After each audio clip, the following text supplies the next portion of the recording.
O passado remoto é repleto de lendas envolventes que falam de um tempo em que os homens desafiavam a autoridade dos deuses. Grandes líderes surgiram para resistir contra as deidades sedentas de poder que controlavam nosso planeta, algumas das quais são eternamente imortalizadas no folclore de povos indígenas ao redor do mundo. No entanto, algumas dessas grandes lendas foram registradas em tabuletas de argila, como aquelas das culturas que surgiram na antiga Mesopotâmia. Aqui encontramos histórias de deuses que buscavam controle sobre o mundo, e reis antigos que foram à guerra na esperança de garantir a segurança da humanidade. Mas será que há alguma verdade nessas narrativas? Junte-se a nós neste vídeo, já deixe o seu like, e se não é inscrito, se inscreva no canal para nos apoiar. Obrigado! Enquanto nos aventuramos de volta ao alvorecer da civilização no Oriente Médio, há um tempo em que deuses caminhavam entre os homens e avanços na ciência e na escrita foram feitos e que ainda utilizamos hoje. Quem foi Gilgamesh? Lenda ou ficção? Uma das maiores amostras de escrita do mundo antigo é uma obra mesopotâmica conhecida como o Épico de Gilgamesh. De acordo com pesquisadores, é um dos poemas mais antigos do mundo. Enquanto muitos sugeririam que é apenas o trabalho de uma mente suméria que enfrentava infortúnios na vida, outros têm sugerido que pode, de fato, haver indícios de verdade na antiga narrativa. É geralmente aceito que Gilgamesh foi um rei histórico da cidade suméria de Uruk, que reinou sobre a nação de 3000 a 2400 a.C. Milhares de tabuletas de argila foram recuperadas desta era mesopotâmica, cada uma inscrita com uma forma única de escrita considerada uma das mais antigas do mundo. Muitas eram nada mais do que registros de gado e grãos. No entanto, uma pequena quantidade foi traduzida e fala de contos fascinantes, lançando luz sobre a mentalidade dessas pessoas antigas.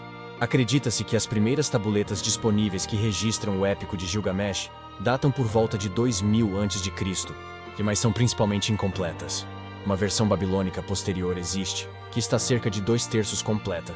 Muitas dessas tabuletas posteriores foram descobertas apenas no século 7 d.C., quando estudiosos da época descobriram um depósito na famosa biblioteca do rei assírio Ashurbanipal. Mas o que exatamente está contido nesta coleção de escritos antigos despertou o interesse dos estudiosos no último século. Quem foi Gilgamesh? E o que poderíamos aprender desta antiga lenda que poderia beneficiar nossas próprias vidas?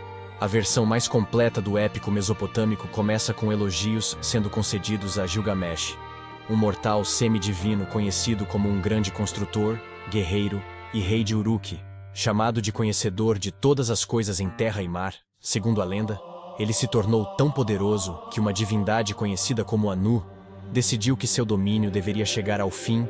De acordo com a lenda, Gilgamesh se tornara severo em seu governo. E assim, os deuses decidiram criar um guerreiro semidivino para matar o rei. Isso levou à criação de Enkidu, um homem que passou seus primeiros anos vivendo entre animais na natureza. Apelidado de Besta, os poderes de Enkidu logo cresceram. E pouco depois, ele foi iniciado na vida da cidade, antes de viajar para Uruk para enfrentar Gilgamesh. Quando Enkidu chegou à cidade, a notícia já havia chegado a Gilgamesh de que o deus Anu enviara um homem bestial para encerrar seu reinado traiçoeiro. Após várias provas de força entre os dois semideuses e uma luta final, Gilgamesh saiu vitorioso, e o plano dos deuses foi frustrado. No entanto, durante os desafios, algo mudou em Gilgamesh. Em vez de matar Enkidu, ele reconheceu a força única contida em seu adversário, e os dois se tornaram grandes amigos. A dupla eventualmente decide embarcar em uma longa jornada até as Montanhas do Cedro e enfrentar uma deidade monstruosa conhecida como Humbaba, que podia controlar as tempestades e possuía o poder das florestas. Gilgamesh e Enkidu provaram juntos que não eram páreo para nenhuma das deidades terrenas e rapidamente mataram Humbaba. Este ato de traição enfureceu ainda mais o deus Anu. Então, ele decidiu que era hora de pôr um fim em Gilgamesh de uma vez por todas. Anu criou uma criatura astuta conhecida como o Touro do Céu e a deu à sua filha, Ishtar. Você vê, antes de Gilgamesh encorajar Enkidu pela primeira vez, ele havia jurado sua mão em casamento a Ishtar. Mas depois de todos os eventos que se desenrolaram e de sua jornada desafiadora para as Montanhas do Cedro, Gilgamesh decidiu que não queria mais Ishtar como esposa. Uma decisão que ela levou grande ofensa, mas, em vez de despejar sua raiva em Gilgamesh, ela decidiu voltar sua atenção para seu novo melhor amigo, Enkidu. Quando o poderoso touro chegou à terra, ele matou 100 homens com um simples bufar, e com outro bufar colossal, matou mais 100 homens. Os deuses estavam satisfeitos com sua criação e assumiram que ela era forte o suficiente para se livrar de Gilgamesh de uma vez por todas.